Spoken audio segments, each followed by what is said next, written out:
What's up, everybody? It's me, Johnny G, and today I'm super excited to bring you one of the coolest reviews that I've ever done on my channel. Today, I get to review the brand new Asus ROG Ally handheld. I am very, very pumped about this. I'm kind of nervous at the same time. Basically, I've been given the opportunity to review this here for my channel and for you guys. Now, I know there's already reviews and things out there, but today is June 13th that I'm filming this. This is the day that the product actually hits consumer shelves, so everybody can buy it. The other reviews out there have been early review models, some of them with similar hardware to the final product, others just a few tweaks and things have been made since those review models have went out. But essentially, there's been software updates and various things as well. Now, if you're unfamiliar with the Ally, I'm going to read over the specs and everything for you for this particular model. There is another model coming later on with a little bit lesser of a processor, but we're not going to get into that. We're going to get into the one that I have right here today. And ultimately, if you're familiar with a product like the Steam Deck, essentially the Steam Deck and the Ally are very similar in the fact that they are a handheld gaming PC. They're giving you the ability to have portable gaming with a much higher power than something like a Nintendo Switch or a Nintendo DS, or even your mobile phone. This device in particular, as opposed to the Steam Deck only runs on what they call the Steam OS. Now, there are other people that have worked with that to offset and give the ability to install Windows and other things on that, but the Ally comes preloaded with Windows 11, and you're able to customize it as well as install many other different types of game launchers and things that give you the ability to install and play your games in any game that you could imagine, including even emulation on the go. The one thing to me that makes this really, really cool is the fact that this is a step in a different direction for handheld gaming. We started off way back in the day with the Nintendo Game Boy and then Sega Game Gear, Game Boy Color, Game Boy Advance. Everything evolved. The DS came out. We had cell phones, mobile phones, smartphones that give us the ability to play games that are on the App Store, as well as to download and install emulators and things like that. Then Nintendo decided to bring their handheld and their home console market together and make the Switch, which kind of gives you a hybrid. Well, to a point, the Steam Deck and the ROG Ally now give you that ability as well, but with more power and the ability to play the games that you want. Now, let's go ahead and before I go ahead and unbox this, we're going to go and read down each and every spec, like I said, of this particular model. This one here starts at $699.99 retail. And essentially what you're getting Windows 11 Home pre-installed, ready to go. You'll have your basic setup when we get into that.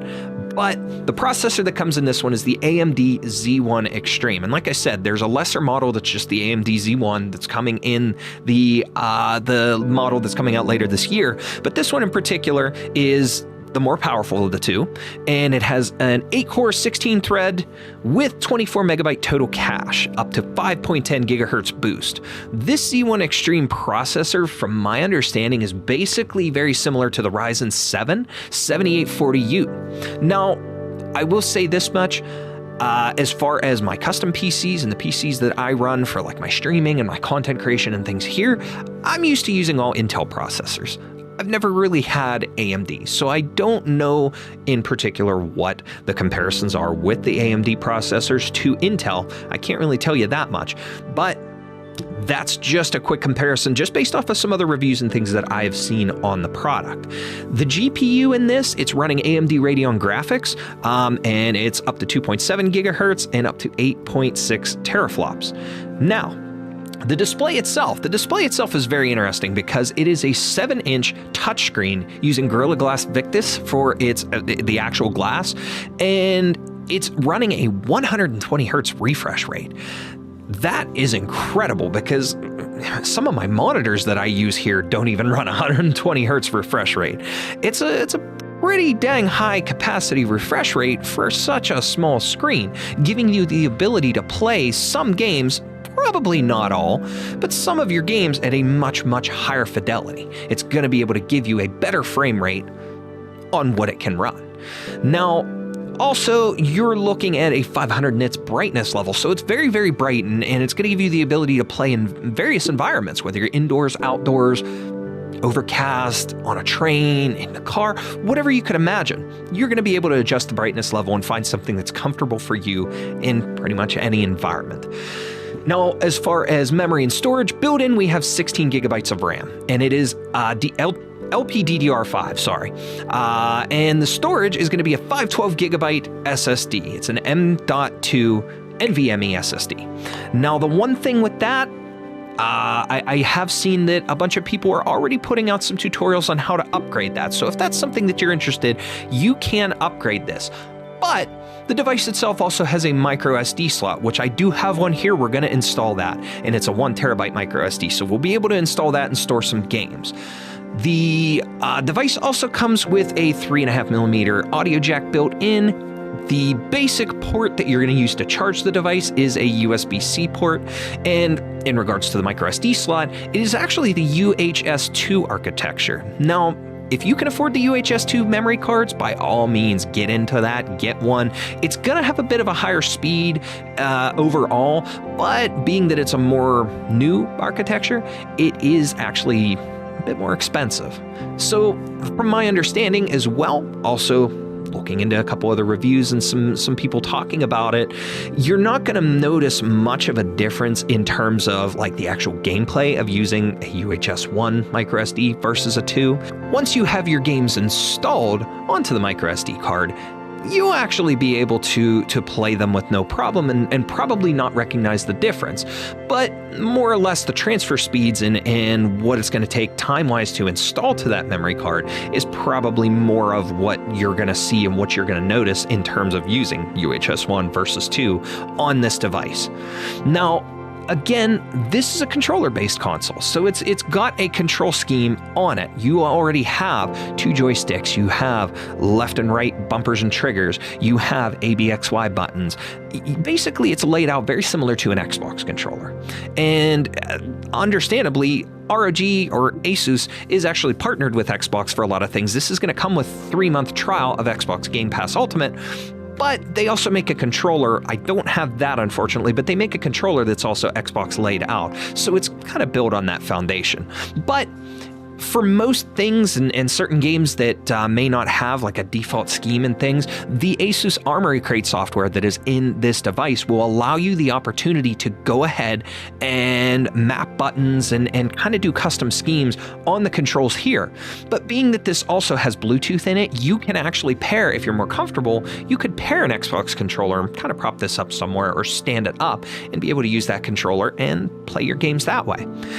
Now, as far as audio goes, it has a AI noise canceling technology and it runs with Dolby Atmos, and it also has a built-in array microphone. The speakers on it are going to provide a good sound, a good quality sound, but you're probably going to have a better time if you would use a headset, whether Bluetooth or if you use that 3.5mm audio jack and plug in some sort of headset or headphones yourself.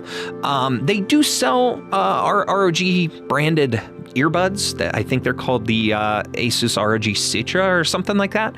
But you can go ahead and get those earbuds. You can get any headset and it's going to work with this device. It's pretty much your preference.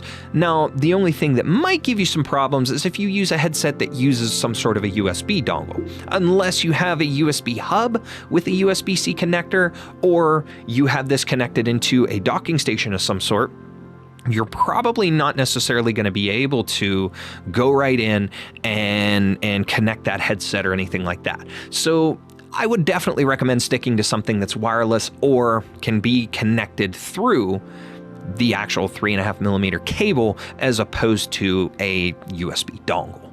Now, onto the network connection. There is no built-in Ethernet port or anything on this device. You are running Wi-Fi 6E though. Wi-Fi 6E with 802.11ax. Now, you also have Bluetooth. So Bluetooth currently what they state is 5.2, but it says the Bluetooth version may change with OS version. So you never know, they may update that later on. The battery is 40 watt hours, 4-cell lithium ion battery. And the power supply that comes with it is a Type-C 65 watt AC adapter. Output is 20 volt DC, 3.25 amp, 65 watt, input 100 to 240 volt AC 50/60 hertz universal.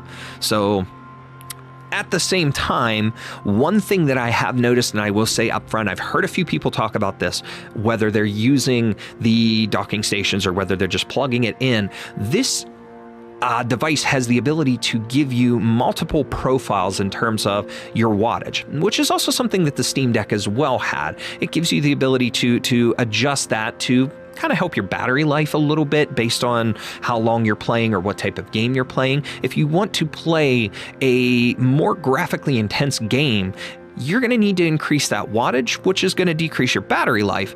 However, the 65 watt AC adapter that comes with it, obviously it's got to power more than just the device itself. And if you want to utilize the full wattage of the device to use what they call turbo mode, and we'll get to that later, you're probably going to want to use this plugged in, or you may have to get a higher powered adapter. I've seen somebody use a Asus branded 100 watt adapter to get the maximum capability out of it. So that's one minor flaw, I would say, but ultimately it kind of depends on what kind of games you plan on playing on this device, what you plan on doing with it.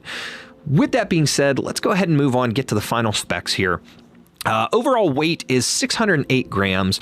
The dimensions of the device, 28.0 by 11.1 by 2.12 to 3.24 centimeters. So essentially that's their base specs on how wide, how tall, and how deep the device is.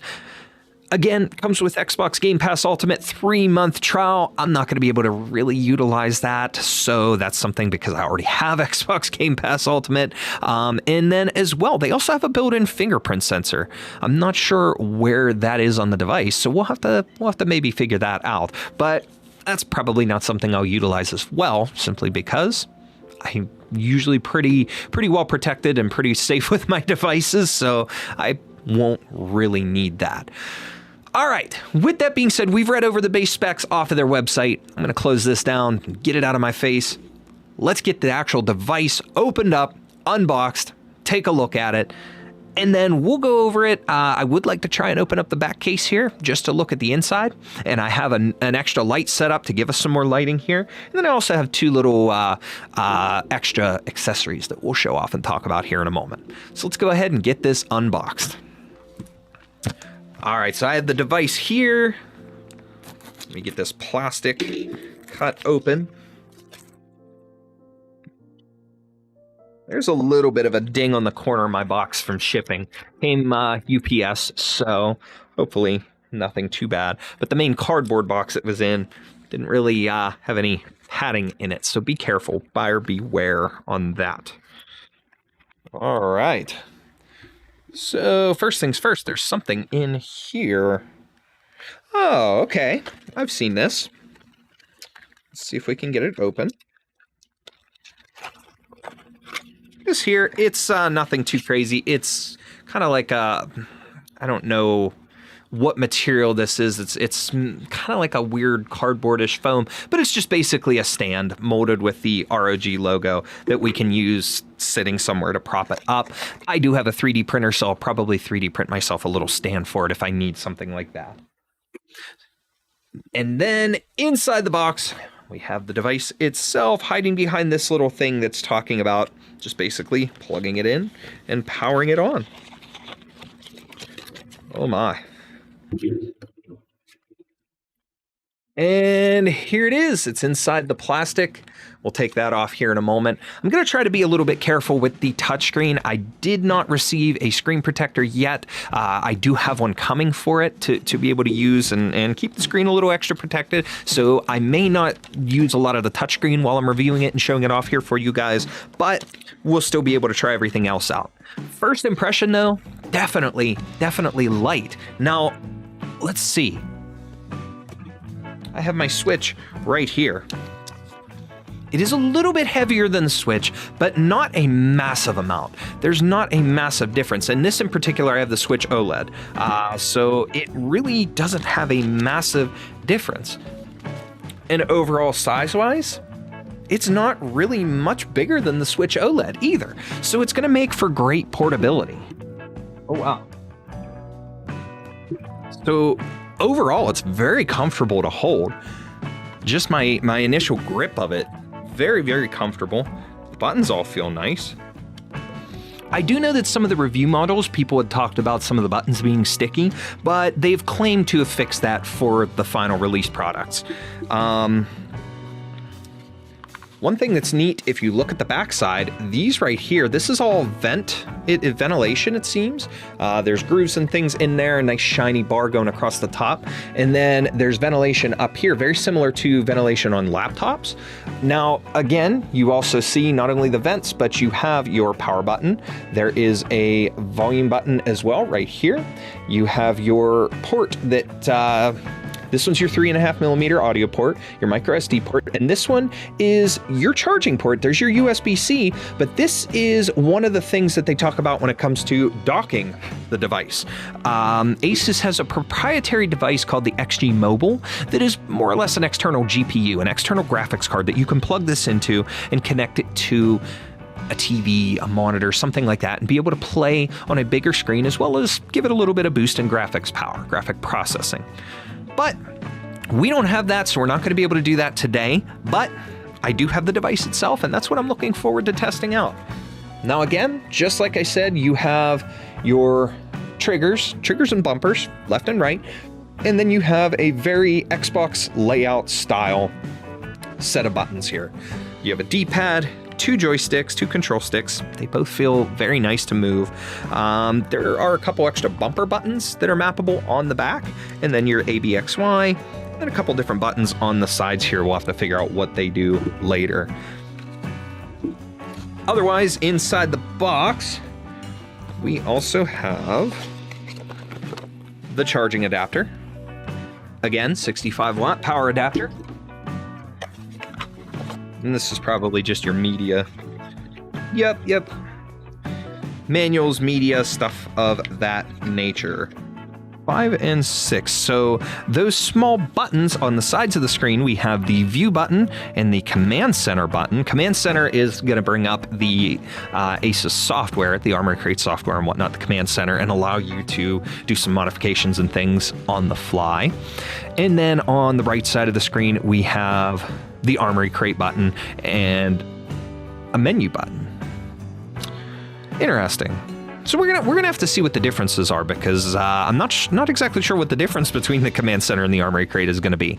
But we'll take a look once we get into the machine itself and actually get moving on checking it out. Now, the next thing that I want to do with this, before I actually power up the device and get going with the initial setup, what I would like to do is I want to try and pop open the back cover here and take a look at the internals, just to get a quick look. I'm not looking at digging in or tearing it apart. I just want to see what it looks like on the inside. I've seen it through reviews, but now I can see it in person. Let's go ahead and we're going to move over to a different camera here. We're going to pop it open and give it a look. All right, so our initial teardown here, it looks like we have 1, 2, 3, 4, 5, 6 little Phillips head screws. So nothing too crazy. Let's go ahead and get our little tool set out. We'll have to make sure that we keep these in order. And we don't have a ton of space to work with here, but I'll also change the lighting here real quick just so that we have a little bit of a brighter light to shine down on, using my phone camera in the background to be able to record the video portion of this, I should say. And we'll switch back over to the main camera that I use when we get back into other stuff. Let's go ahead and see if we can find a good size for this. Let's try this one.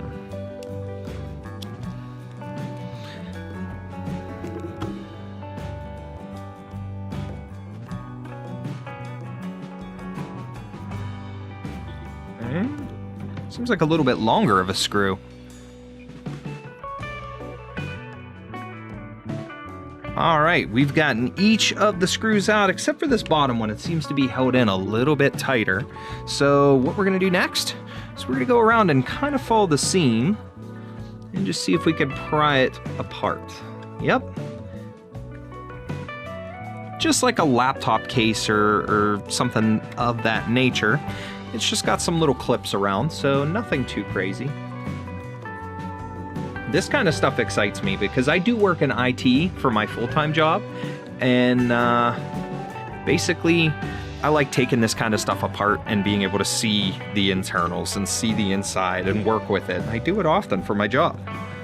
Now, neat thing with this is there is no particular cables or anything holding this onto the device, so very, very easy to pull apart. Sometimes you get devices and laptops and phones and things that have ribbon cables connecting the back case to the board or to something, and it really doesn't, it makes it for a difficult time, we'll put it that way. Now, to show you the inside of the device itself, this is what we're looking at. We actually have two fans here that blow and ventilate heat out of the top. So that's gonna keep your hands and other stuff essentially, from getting overly hot, getting too warm. And I've heard some people say that they still get a bit of heat, they still get a bit of warmth, but it's nothing that's detrimental, not only to the console, but to your hands and to your comfort at all. Unless you're sticking your hands way up on top and trying to like hold it over that vent, you're really not gonna notice a crazy amount of heat. This is your battery, this is inside there, and then underneath here, we can lift this up. There's your SSD just hiding right inside there. Now, I'm not going to dig into this too much more just because of the fact that this is pretty cool. I got to see the inside like I wanted to. I'm going to close it back up, and then we'll begin the actual setup portion of the device. So let me go ahead and get it closed back up, and then we'll get it started. All right. Now that we got this reassembled here, I've already got it plugged in to an outlet. Let's go ahead and connect the power adapter here, and let's turn it on and try it out. Let's see what happens.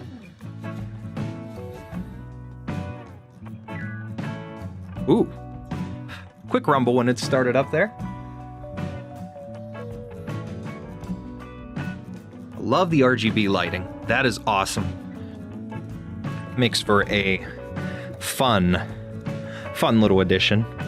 And I do understand that you can turn this off as well in the settings. So if you don't want the RGB lighting, you can turn that off. There's no necessary need for, or no need for keeping it on, basically.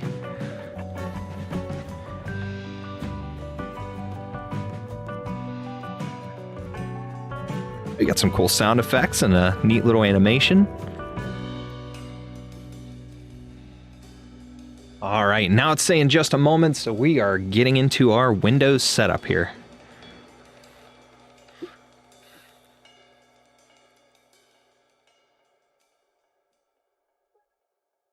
Boom. Windows 11. All right, this just looks like your standard Windows 11 setup here. Yes, we are gonna skip.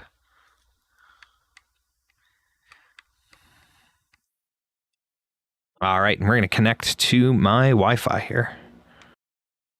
All right, looks like it's gonna run through some updates now.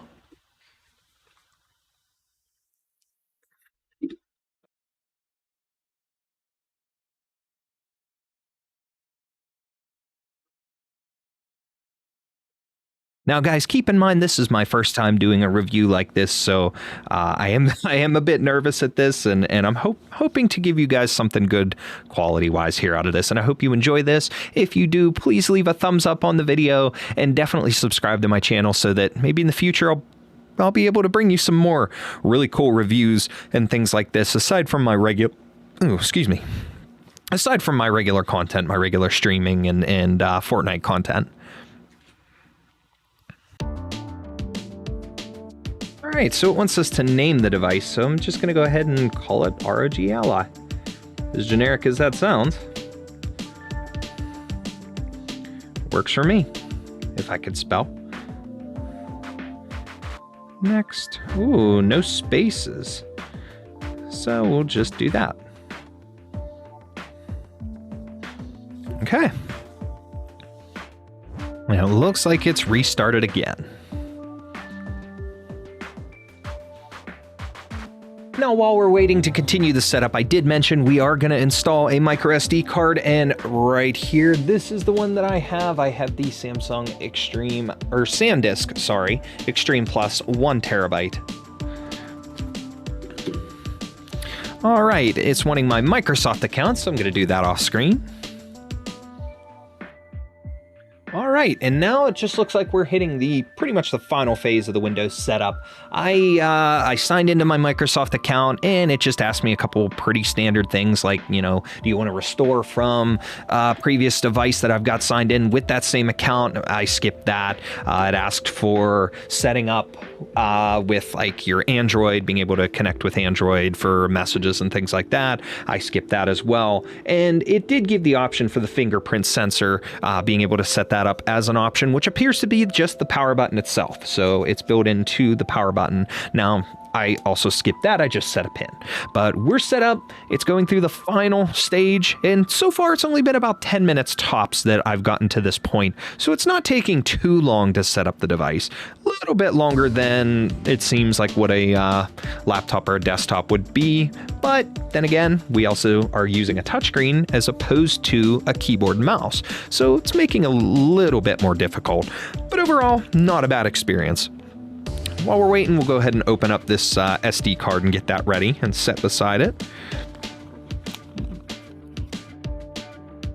All right, and it looks like we are done. It's actually all finished, and like I said, about 10 minutes. Not too bad. It's got some pre-installed apps and things, but we'll go ahead and first of all close out of that. I know how to use touch on Windows, but it's got the Windows 11 features and things already ready to go and kind of customized on it. So it might take some time to go ahead and uninstall some things and reinstall some things as far as getting rid of like any extra bloatware if there's any. Let's actually take a look. Yeah, it's got Microsoft Office and things on here, and then it's got some generic apps and things that I don't want. ESPN, Spotify, WhatsApp, TikTok, Solitaire. I'm not going to have any of those on here. The Xbox app I will keep because I do have a couple games, as well as I want to be able to use Game Pass. So we'll keep that on here, the Microsoft Store. So before we go any further, I do want to go ahead and uninstall some of this stuff that I'm not going to use, keep the things that I do, and then we'll install games and test that. Before I get to the uninstallation, I want to put this SD card in. So let's get that installed just to see what that does. Is it like an instant pop-up? Is it going to be where I have to format it? Or is it going to do everything automatically? And then I'll go ahead and get some games and the clients installed that I want and show you guys that stuff. Okay. And let's just pop that in there.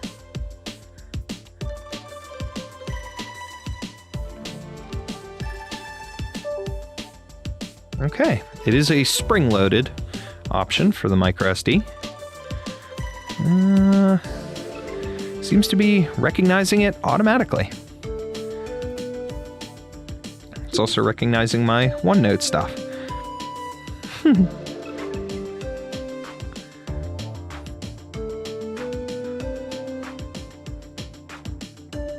Go ahead and format that. Yeah. A problem repairing, unable to repair. It gave me some errors right off the bat, which is a little bit odd, but again, it does need formatted, so we'll check it out and see how we need to get that done. All right, so we've got our microSD installed. We're ready to rock and roll. I'm gonna go ahead and get stuff installed on this, and we'll come back and test it all out with you. All right, so it's actually been a day. I took the time to get some games and stuff installed on this, and I wanted to take the time to show you guys that. But first, real quick, I just wanted to let you know about a couple cool accessories as well that are available for the ROG Ally. Now, these are available right off the bat. There's a couple that I don't have here, but the first things first is they do make an official carrying case.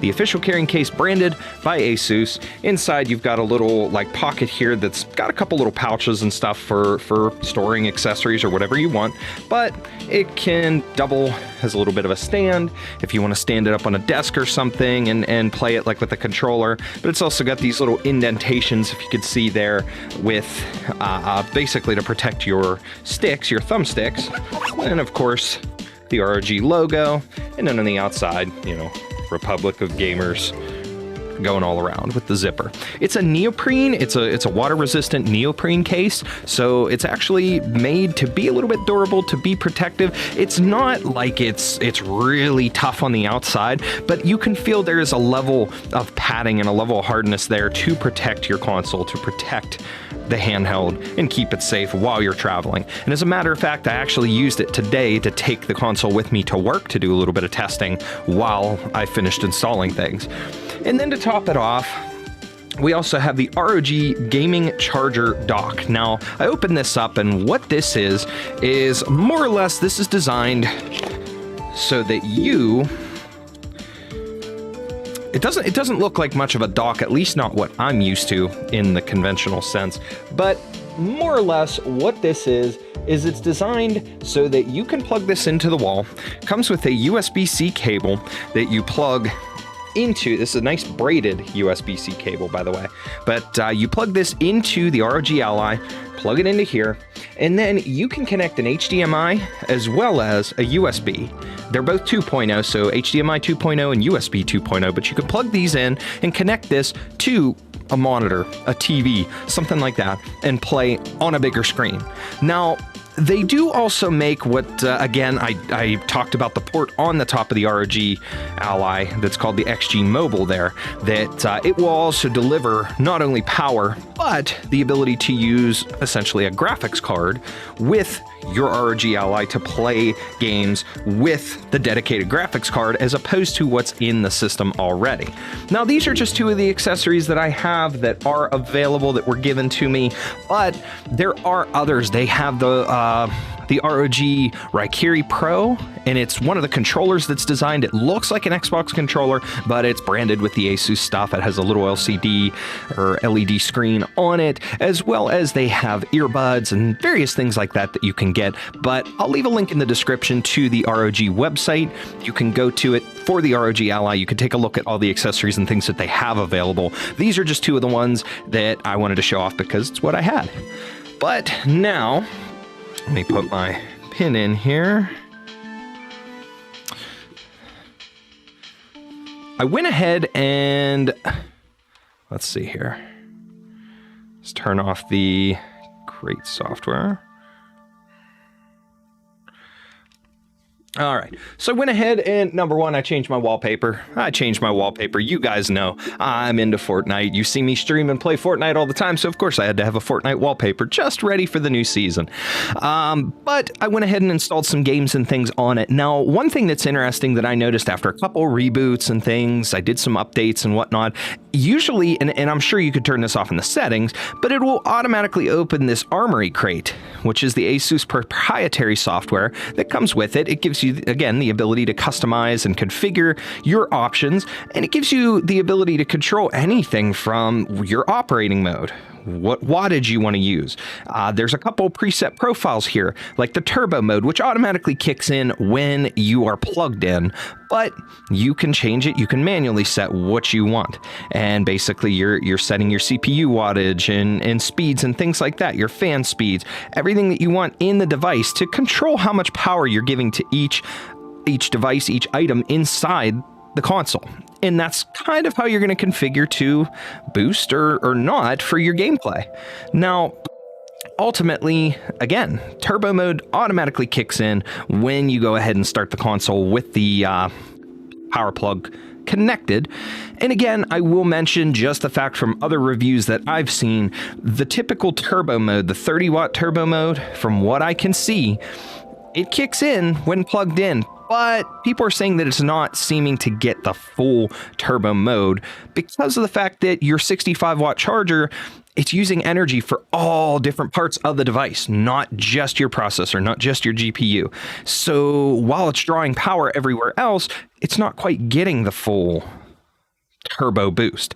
So you probably would want to, if you're looking into something like that, either look into something like the XG Mobile to get the full turbo mode, or you're going to want to look at something like a higher wattage charger. You could look through Asus for a USB-C charger that's 100 watt, or somebody else, you know, maybe a generic and aftermarket one that is compatible. Just make sure to check your specs and everything first and try that to see if it's going to give you the amount of boost that you need. And again, I recommend 100 watt only because that's what I had seen some of the other people reviewing this product using and getting the full capacity out of it. Now, again, this is all customizable. You can go in here and change everything to how you want it to be. And then one other neat thing that I came across is the memory assigned to GPU. This GPU setting, by default, they have it set to 4 gigabytes of the internal of the memory for the integrated graphics, and you can adjust it according to your own needs. Well, I kicked it up to 8 gigabytes just because I have a few graphic intensive games on here that I figure maybe dedicating a little more memory to would be more helpful for being able to play and utilize the game. Now, you can also control the lighting. If you don't want it on, you can turn it off. You can also change it to different presets: static, breathing, strobing, color cycle. However you want, you can adjust the speed, the brightness, all the above. But essentially, I think I'll probably leave it as it is because I'm not really wanting to change the colors or anything like that. I'm comfortable with it as it is, and like all my stuff that I have here on my desk with my computer setup, I typically keep it running just a whole bunch of colors. And well, part of that's because I'm colorblind, but not colorblind in the sense that I can't see the colors, but I get a lot of stuff mixed up. I just like to see a wide array of colors. And that's one of the other things that I appreciate about the brightness of the screen and things like that, is it makes it easier for me to see colors and things like that, which was one of the reasons too that I jumped on the wagon of upgrading my Switch when they brought out the OLED, because of the fact that it gave a brighter, more vivid presentation. And for me, it was a big difference, a drastic difference. And having this and having the brightness and the ability to adjust and customize the way that I like is, well, making it better as far as that being like an accessibility option, if you will. Now, as far as my battery life, I only played for a little bit when I was testing things at work today, just to see how it lasted. And I played a couple of different games. And I mean, I would have to say that I got about an hour and a half to 2 hours out of it based on what I was playing, which was a variety of things, which included Cyberpunk, Halo, a little bit of Persona 5 Royal, and even Final Fantasy 15. So I'll show you what a couple of those games are doing on while we're plugged in with the turbo mode, and we can adjust some settings to change them and see what looks better and so on and so forth.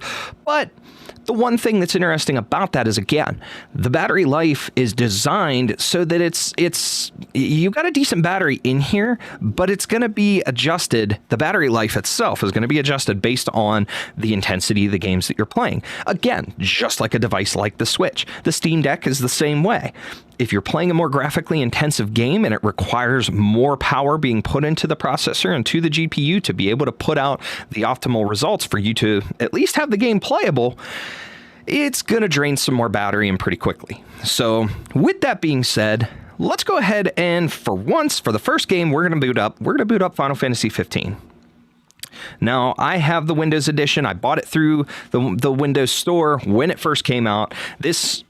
I'll probably catch flack for this, but this is one of my all-time favorite Final Fantasies. I absolutely adore the story, the characters, the world. I know people have said it seems empty, but to me, it just seems full of opportunity. I absolutely love this game. So let's boot it up and get it running here.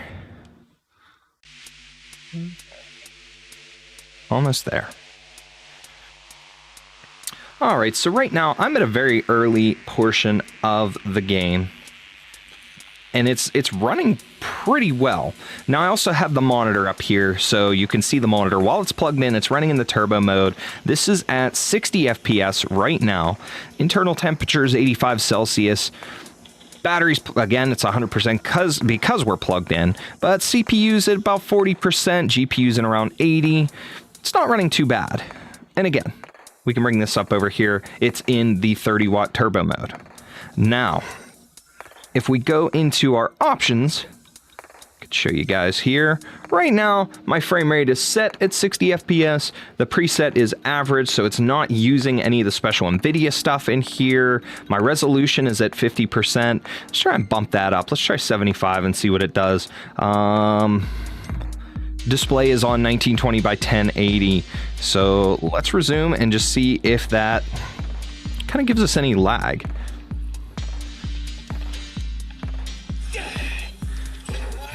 So far, no. But again, I don't have a lot of stuff going on the screen. The area that I'm in is kind of empty. It's not too crazy here. Let's see what it looks like in a cutscene.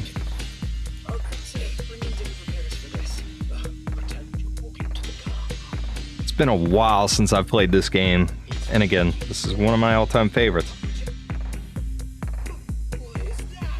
We had a little bit of a graphical glitch as it was loading there, but now it seems to be running pretty smoothly.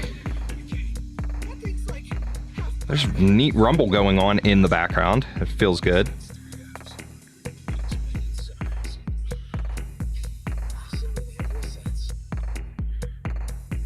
Now, besides that little hitch there wasn't anything too bad that happened while playing.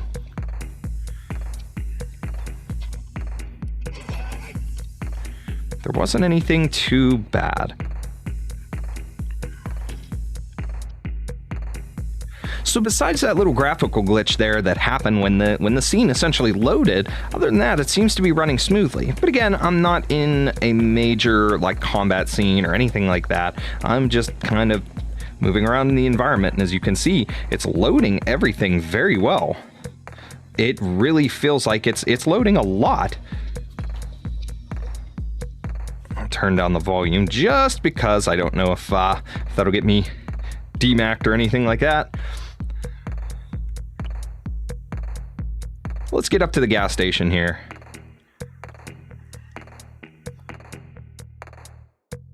And even in the cutscene, it's not feeling or looking too bad. It's holding up pretty well, keeping close to a steady 60 FPS. It dropped a little bit there towards the end, it looks like. So we're kind of varying in between 30 and 60. But overall, not too bad of an experience with this game.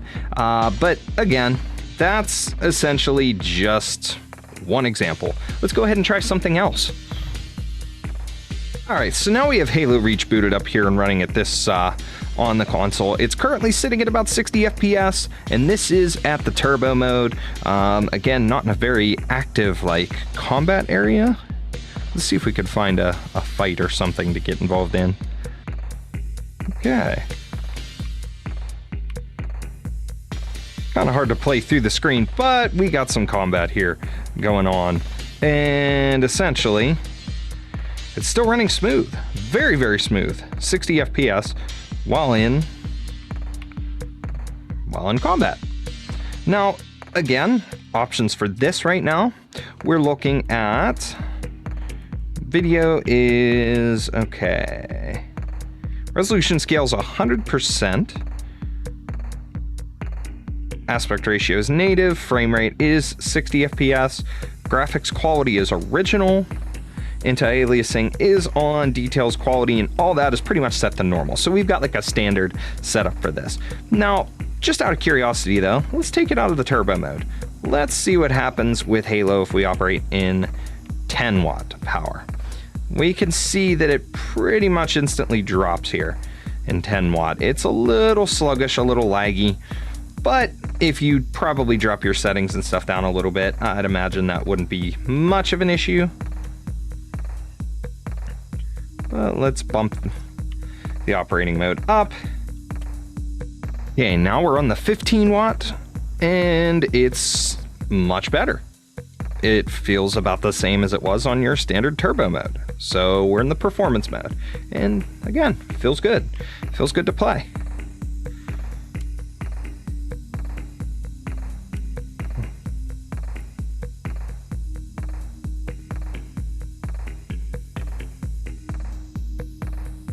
We got up close and personal.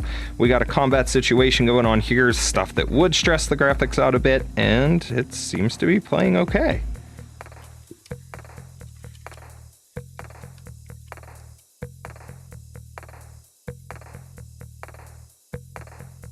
All right. All right, let's try an old classic favorite of mine, Dead Rising.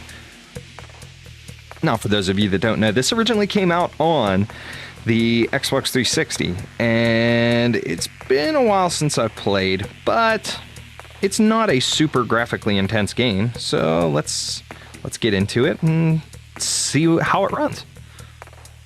Now, graphic settings for this are set to 1080, 60 Hz for the refresh rate, which we could bump up to the 120. We'll see what that does. And we are in full screen, VSync on, anti-aliasing is off, shadow quality is medium. A lot of this stuff, this was set naturally. Oops, I did not update that resolution. Okay. So let's go ahead and move forward. And again, we are on the turbo mode, the 30-watt turbo mode. So let's go ahead and get into some zombie action. There we go. All right, now that we have a lot of stuff loading on here,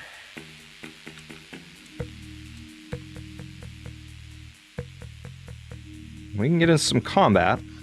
Really doesn't seem to be any hitches or anything so far. Plenty going on the screen. Plenty of action to deal with. And again, this is in the turbo mode. Hi, zombie. Bye-bye. It's kind of hard to play in the viewfinder. Let's go ahead and let's drop this. Let's go to the performance mode, the 15 watt. So far, again, not much of a difference.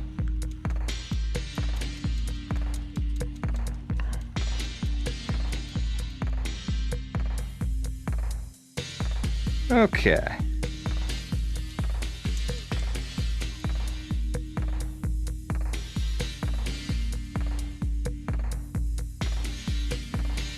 And then, of course, last but not least, let's go ahead and check what it looks like in the 10-watt silent mode, which really definitely drags down the performance. So even an older Xbox 360 style game still is going to struggle a little bit with the 10 watt. You're probably going to want to stick to something a little more on the spectrum of a, let's say, a indie game, an RPG, or something that just isn't as graphically intense. Let's try something else.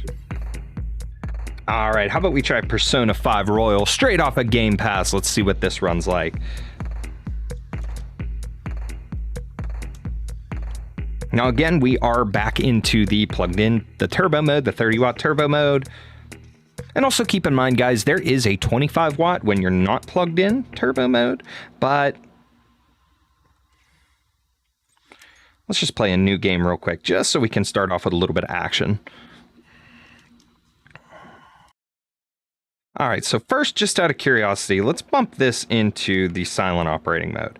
And as you can see, even something like Persona 5, right now, it's semi-smooth. It's not quite as bad as what the other games are doing to me, but it's still not quite as good as it could be.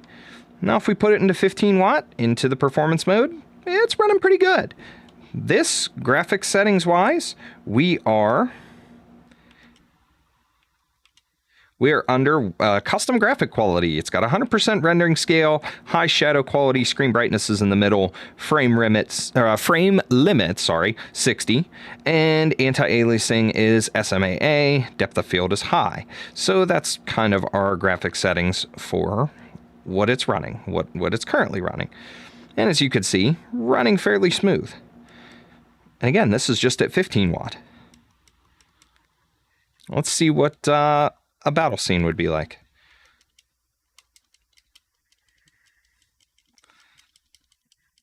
I know there's one coming up here, so we'll give it a shot. There we go. It's looking really good and feels really good to play.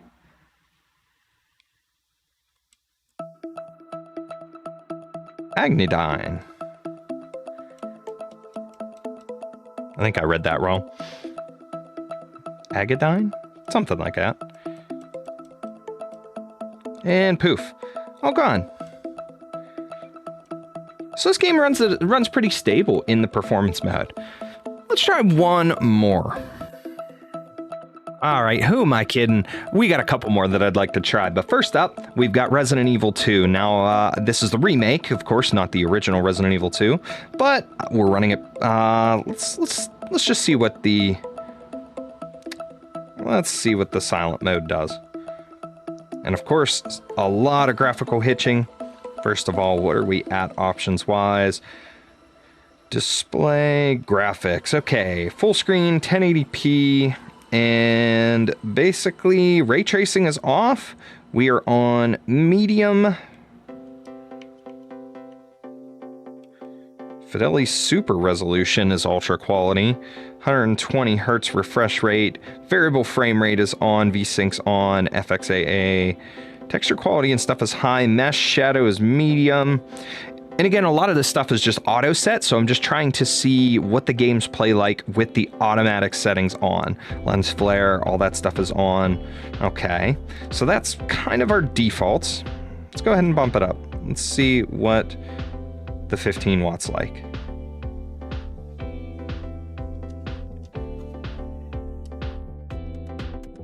All right, now in performance mode. Little bit of hitching here and there, but otherwise running relatively smooth. Holding close to 60 FPS. No real problems there. Shooting, nothing really going on, nothing too crazy. Okay. All right, let's try a little WWE now. I do only have 2K20 on PC, so we'll see how that runs, but let's give it a shot. Let's just try a normal match, a one-on-one, and see what it does. Now, right now, we are in the 30-watt performance mode, or turbo mode, I should say. We'll bump it down. Let's actually see if it does anything, if the silent mode does anything to the entrances. Oh, wow. Just the graphics for the entrance themes, really, really laggy. Bump it up to 15. Now we're in the performance mode. It's a bit better. Definitely a bit better. Running smoother again.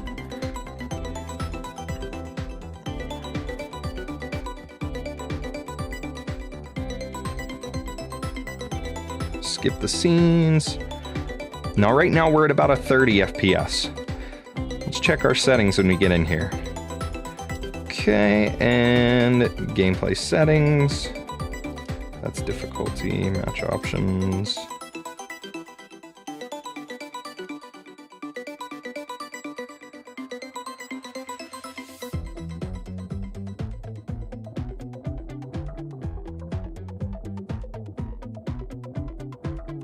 Well, it doesn't really give me a settings option to check out what's going on as far as my graphic settings in here, but it seems to be running at about 1080p. We've got 60 FPS. I can check that maybe after we're done here. Now again, this is, right now we're playing on the 15 watt, so I mean, a semi-graphically intense game. Nothing too bad, but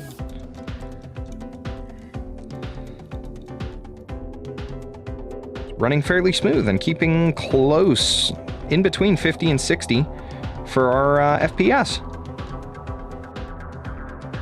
And now you know you guys could not get away from me without me trying Fortnite on this, right? Of course, one of the best games that I play on stream. So we're gonna give that a try real quick.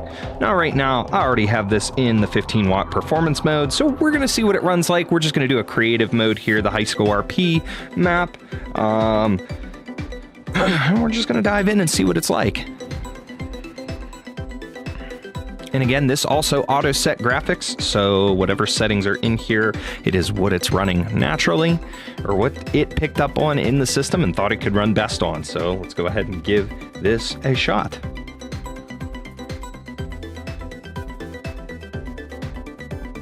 All right, so again, right now we're running on the 15 watt performance mode. This is running in a public game, so of course we've got other people and stuff. We're running close to 30 FPS. Let's show you the settings that we got going on here.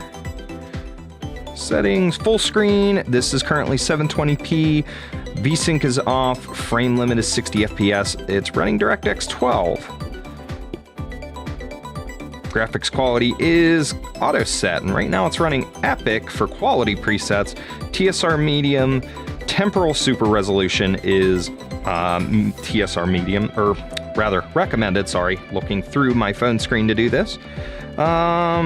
Dynamic resolution's off, shadows are epic, ambient occlusion is on for global illumination, reflections, screen space, epic, epic, epic. So we've got a lot of settings again preset for epic, but it's not seeming to run too bad right now. Even again, in a game like this with a lot of people, a lot of players and stuff going on, let's see about going this way.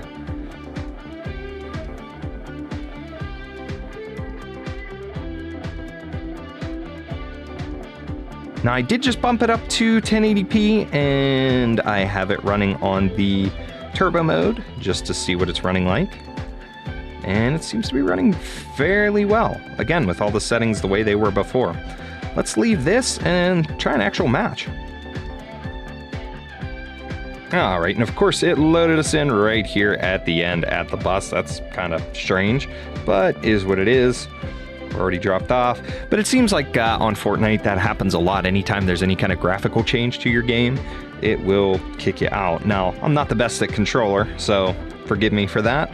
But it looks like we're holding a 30 to 40 FPS just during the landing here. Again, we're up into the 30 watt turbo and 1080p resolution. So let's just see if we can grab a gun or two and get shooting. Got some shield and an SMG right off the bat.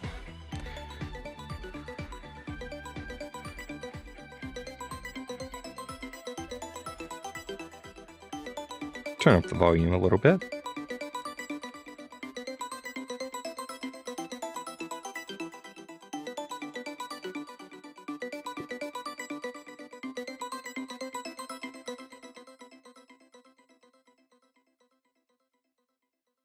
There we go. We got a kill. Not bad.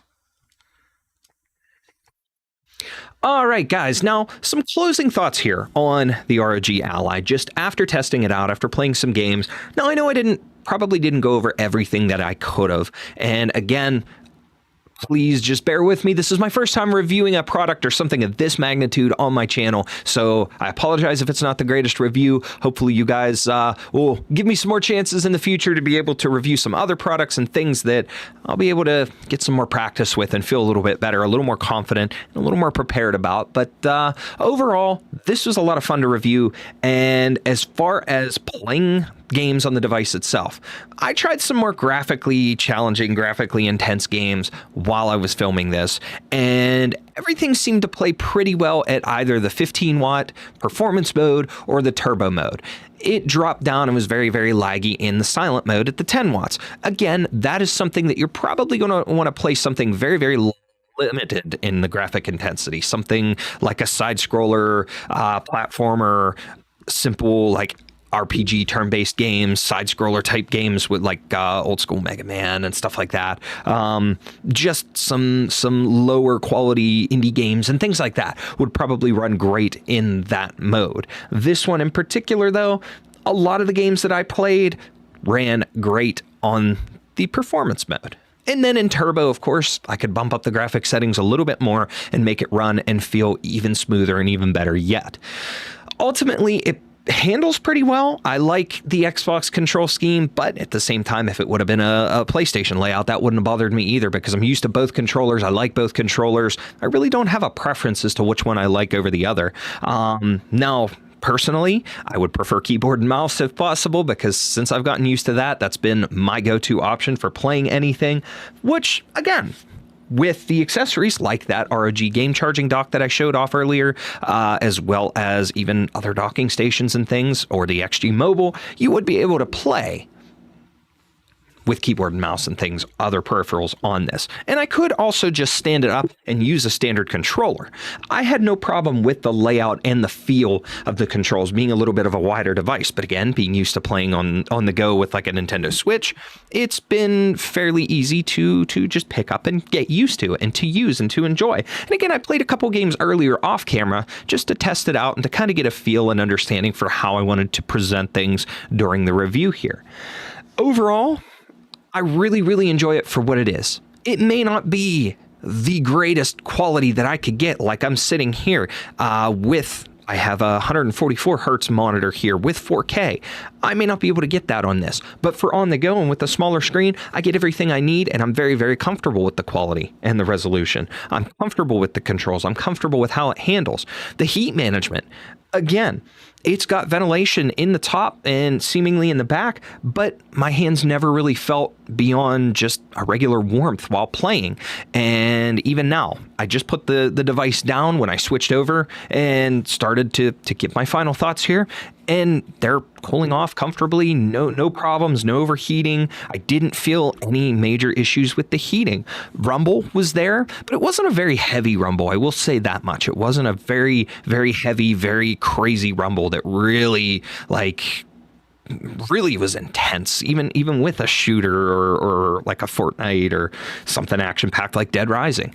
I didn't have a ton of crazy feedback in from the rumble. So it felt good. It felt okay as far as that goes. The software, as far as the Asus Armory Crate software, I'm sure this will be fixed in updates, but I had a couple little hitches with that where, like, when I was going to change the modes in game, it would sometimes hold up and it wouldn't want to switch off of one or the other. It didn't really matter which one. I would just go in and like tap on the option and it would just get stuck for a moment or so. And sometimes I had to like minimize the game, change it, and then go back in. It wasn't all the time. It was only, I would say 3 times total that I ran into that across all the playtime that I've used so far. But overall, not a really, really crazy big deal. I'm sure something that'll get easily fixed with a software patch or update in the future. Other than that, again, the battery's held up pretty well. Temperature's good. No problems with that. From what I did use of the battery life, I got a solid, decent battery play out of it. And remember, keep in mind, this is a portable PC. It's going to draw a lot of power, even with the larger battery. It's going to struggle to have a long life. So obviously an ideal option would be a portable battery pack, a portable charger that you can plug this into that's going to provide 65 to 100 watts of charging potential while you're on the go. And that shouldn't be too hard to come by and shouldn't be super expensive, probably under $100 easily to be able to get something like that. I know some battery chargers are still pretty expensive, but it's an option and something that if you really want to get more battery life out of this on the go, you could probably go with that. And if you're in the car, you could always look into a car charger or a USB option. And depending on what your car ports use, or whether it's the cigarette plug style lighter, or you could use a standard USB cable, you may get some slow charging, but hey, it would keep your device going for a little bit longer. Or if you say you're going to take a nap in the car, plug it in, charge it, let it sit. It'll pick up a little bit quicker than you have to actively playing on it while it's going. Updates went very smooth. Setup process was very smooth. No major hitches other than the graphical hitches when we put it into the 10-watt silent mode. Overall, I'm very, very impressed with this. This is, again, my first time reviewing a product of this magnitude, and the first time I've actually had a portable gaming PC like this. I have not used a Steam Deck, so I don't know what they're like in comparison. To be honest, it may be similar, it may be the same as far as, the type of device and how it handles. And from what I've seen, being that it's a proprietary Steam device, it runs on the Steam's proprietary OS and things like that. It is a little bit different, but it's still the same type of device in the sense that it's playing PC games for you on the go. The major differences that I can tell is that unlike the Steam Deck, this doesn't have the trackpads And that's something that seems to be very attractive to a lot of people because you can use those for navigating with the mouse. Whereas this one, the ROG Ally utilizes the thumbstick to be able to use as the mouse or the touchscreen itself. Again, nothing that's like a drastic, oh my God, I need that for me. It doesn't really bother me, especially when I could hook up my mouse to it. And I used that during the setup process with a USB adapter. But overall, not a major bad thing for me. But I can't do any major comparing to the Steam Deck for the sake of the fact that I don't have one and have not had the experience with the device beyond just seeing specifications and things of that like. Again, with this being my first type of this device, it at first it felt like it was going to be a little bit overwhelming, but again, very simple, very smooth setup. Only took about 10 minutes to get into actual Windows and to be able to start running the updates and start installing things, checking out the base of the device. And that was that. Before I knew it, I was installing games and I was ready to play.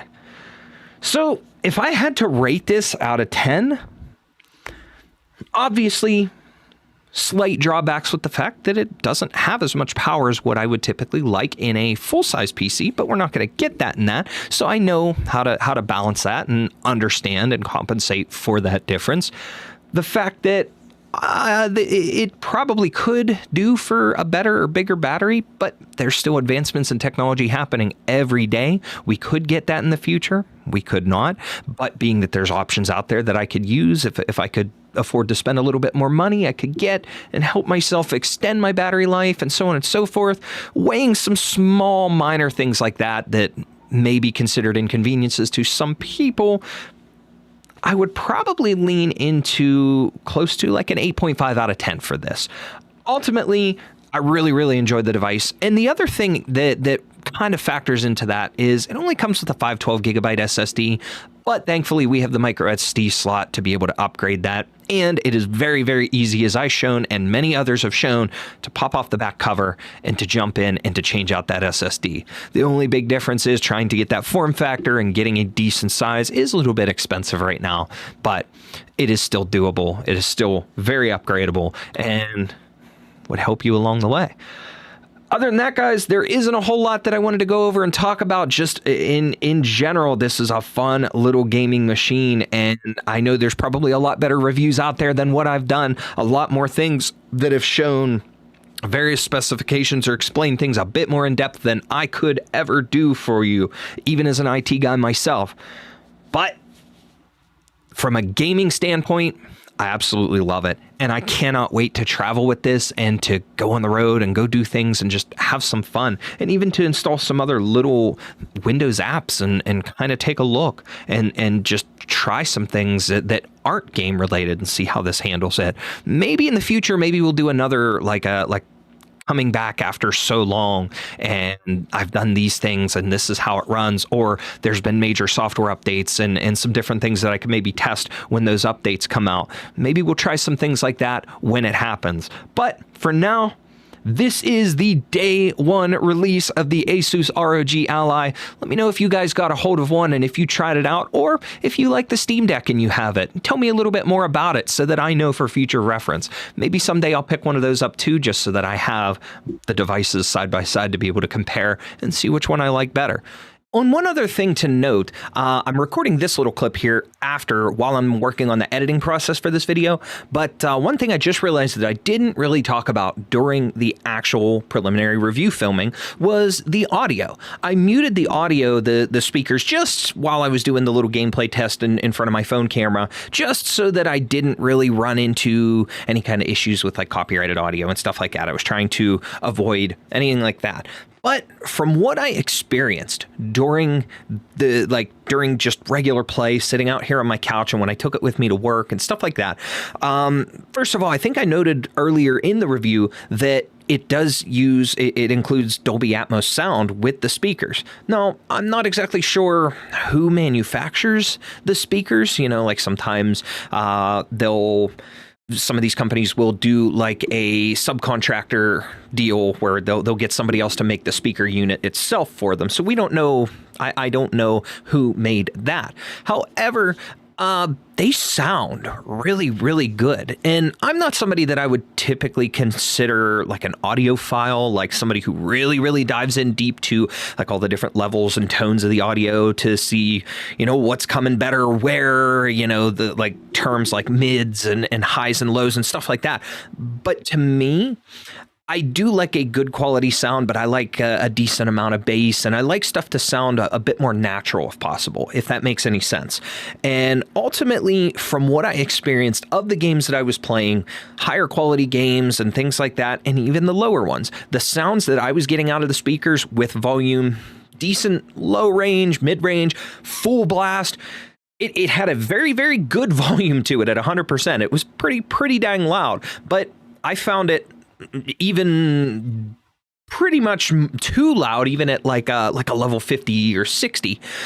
But I would tilt it down even into the low range and it would sound really, really good. The quality of audio that I was getting was easily on par or better than most of the standard speakers, even the speakers that I have just sitting here on my desk just for when I'm trying to work and, edit videos and things like that. I feel like those little speakers inside that ROG Ally did a better job than these did. And they definitely do every bit as good, if not better, than any of my gaming headsets that I have around. So to me, the audio comes through very crisp, very clear, and it sounds great. It sounds like you're playing with high quality speakers or even like on a sound system or something like that.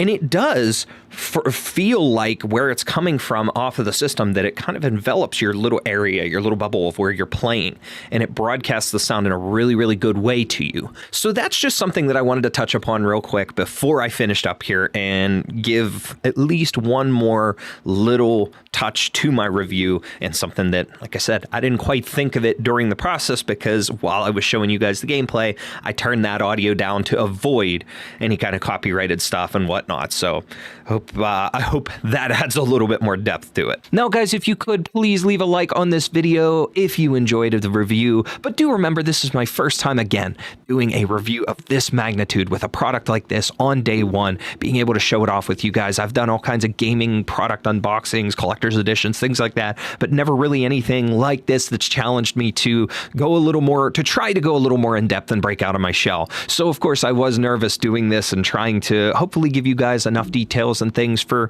you guys to be a little more informed about it. And again, I know there's other people out there that could dive in a lot better than I could, but from a gaming perspective, I feel like I hopefully gave you guys a good bit of information and showed off some good stuff to give you just that information that you need about the device.